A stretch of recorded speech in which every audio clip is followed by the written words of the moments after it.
রাজধানীর ধানমন্ডিতে সীমান্ত স্কয়ার শপিং মল থেকে প্রায় ১৫৯ ভরি স্বর্ণ চুরির ঘটনায় ৩ জনকে গ্রেপ্তার করেছে ঢাকা মহানগর গোয়েন্দা পুলিশ।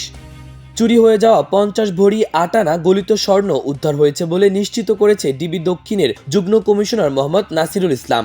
মূলত শুক্রবার জুম্মার দিন শোরুমের কর্মচারী তারা যখন নামাজে যায়, শাটারটা টেনে তালাবদ্ধ করে রেখে যায়, তখন একটি সংঘবদ্ধ চোর দল সেখানে এসে তালা কেটে চুরির ঘটনাটি সংঘটন করে। উক্ত ঘটনায় মামলা রুজু হয় এবং এর প্রেক্ষিতে থানা পুলিশের পাশাপাশি ডিবি ঘটনায় জড়িতদের গ্রেপ্তার এবং লুণ্ঠিত স্বর্ণালংকার উদ্ধারের ব্যাপারে তদন্ত আরম্ভ করে।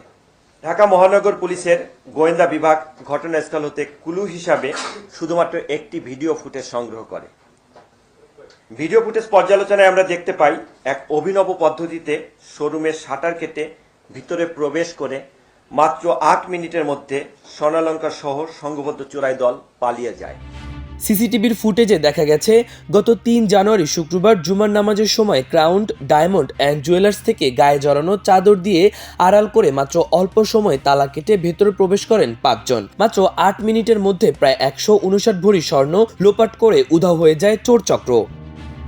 ডিবি দক্ষিণের যুগ্ম কমিশনার বলেন, সিসিটিভি ফুটেজের সহায়তায় শনাক্ত করে শনিবার ১১ জানুয়ারি রাতে অভিযান চালিয়ে ৩ জনকে গ্রেপ্তার করা হয়েছে। উদ্ধার হয়েছে লুট হওয়া কিছু স্বর্ণালংকার। ভিডিও ফুটেজে প্রাপ্ত ছবির সাথে প্রযুক্তিগত বিশ্লেষণ এবং গোয়েন্দা তথ্যের ভিত্তিতে ডিবি পুলিশ গত ৯/১/২০২৫ তারিখ হতে অভিযান পরিচালনা আরম্ভ করে। এরই ধারাবাহিকতায় অভিযান চলাকালীন কক্সবাজার হতে চট্টগ্রামে আসার পথে মোহাম্মদ রুবেল ২৮ নামে একজনকে গ্রেপ্তার করা হয়।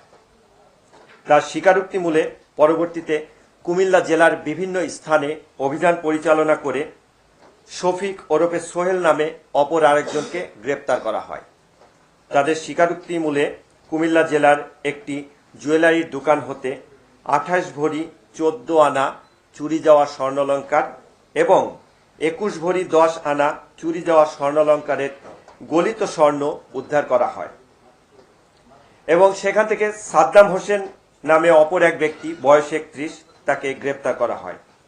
এক্ষেত্রে মোট ৩ জন ব্যক্তিকে গ্রেপ্তার করা হয়েছে এবং এ পর্যন্ত ৫০ ভরি ৮ আনা স্বর্ণ উদ্ধার করা হয়েছে। ঘটনার সাথে সংশ্লিষ্ট চক্র সম্পূর্ণরূপে শনাক্ত করা সম্ভবপর হয়েছে। চক্রের অন্যান্য সদস্য গ্রেপ্তার এবং অবশিষ্ট স্বর্ণালংকার উদ্ধারের জন্য অভিযান এবং অন্যান্য কার্যক্রম অব্যাহত রয়েছে।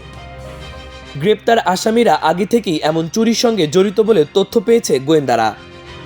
মাহবুবুর রহমান ইমন, আমার দেশ।